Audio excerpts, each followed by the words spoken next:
देश के मुख्यमंत्री के नाते इस प्रदेश को इतनी ऊंचाइयों पर पहुंचाने वाले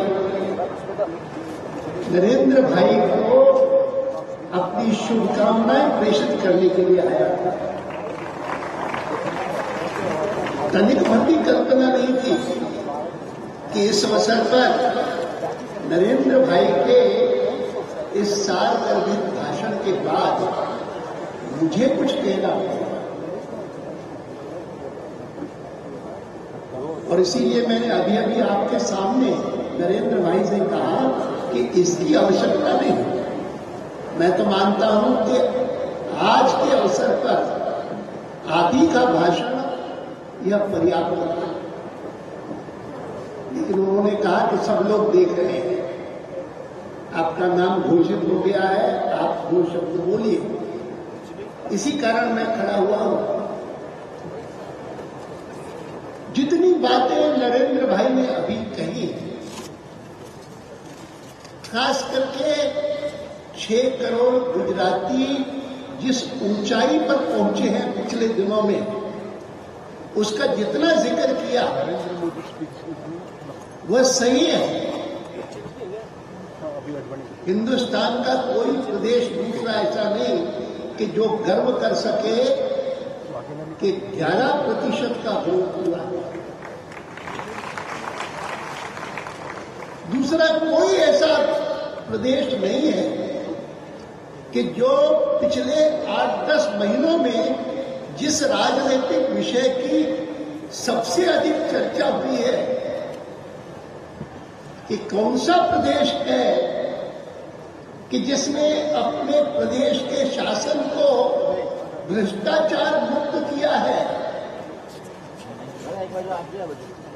तो इसमें कोई संदेह नहीं कि वैसे तो मैं भारतीय जनता पार्टी के एक कार्यकर्ता के नाते, जिस भारतीय जनता पार्टी ने नेशनल डेमोक्रेटिक अलायंस गठित करके 1998 में और कई दलों को साथ लेकर के 6 साल तक एक बढ़िया सरकार केंद्र में चलाई श्री अटल बिहारी वाजपेयी जी के नेतृत्व में।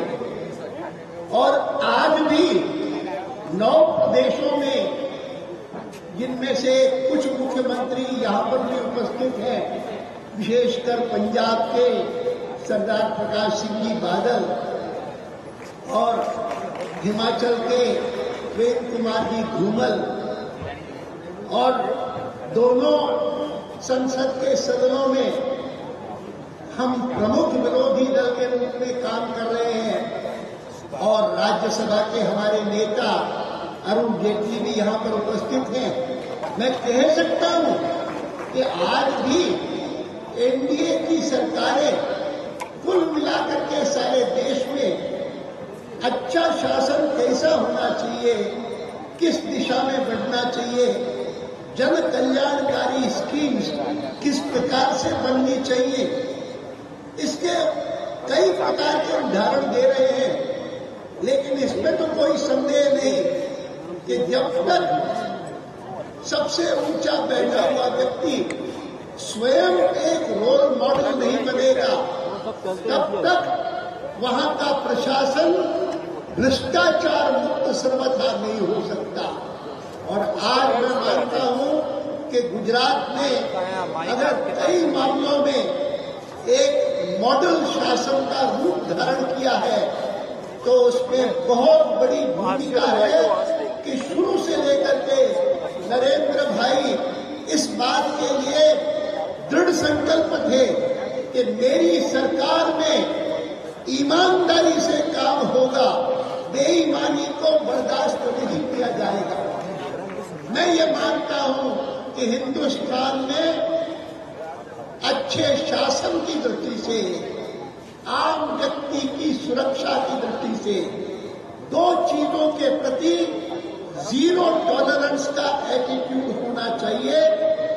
एक भ्रष्टाचार के प्रति और दूसरा आतंकवाद के प्रति जीरो सहिष्णुता, शून्य सहिष्णुता ये अपना करके चलेंगे तो जिस प्रकार की कल्पना हम गुजरात के लिए ही नहीं पूरे भारतवर्ष के लिए करते हैं, वह कल्पना कि दुनिया के देशों में भारत ऊंचाइयों पर, ऐसी ऊंचाइयों पर पहुंचे कि दुनिया सारी इस बात को माने कि 20वीं शताब्दी भले पश्चिम की शताब्दी रही हो, 21वीं शताब्दी यह भारत की शताब्दी बनेगी। यह तब हो सकेगा जब भ्रष्टाचार के प्रति और आतंकवाद के प्रति एक जीरो टॉलरेंस का एटीट्यूड होगा। गुजरात में नरेंद्र भाई के नेतृत्व में यह दोनों बातें संभव हुई हैं। इसी कारण मैं समझता हूं कि आज वे यहां पर पहुंचे हैं कि जिस कारण से कुछ लोगों के मन में थोड़ी बहुत गलतफहमी हुई होगी, उसको भी दूर करने के संकल्प से यह सद्भावना मिशन उन्होंने शुरू की है। और उन्होंने कहा है कि केवल मात्र विकास के लिए नहीं, केवल मात्र सुरक्षा के लिए नहीं, लेकिन इसलिए भी कि दुनिया भर के सामने गुजरात एक रोल मॉडल बने सद्भावना का, शांति का, सहकार का, सहयोग का। इस दृष्टि से भी आज का यह यज्ञ उन्होंने शुरू किया है। मुझे विश्वास है कि यहाँ पर आए हुए सभी लोग इस दृष्टि से पूरी शुभकामनाएं और आशीर्वाद, मैं उनसे बड़ा हूँ इस कारण आशीर्वाद भी दे सकता हूँ। यह आशीर्वाद देता हुआ मैं अपने ये 2 शब्द समाप्त करता हूँ। NDTV's cricket app, Android and iPhone, fastest scorecard, special analysis and much more. Download free. ndtv.com/apps.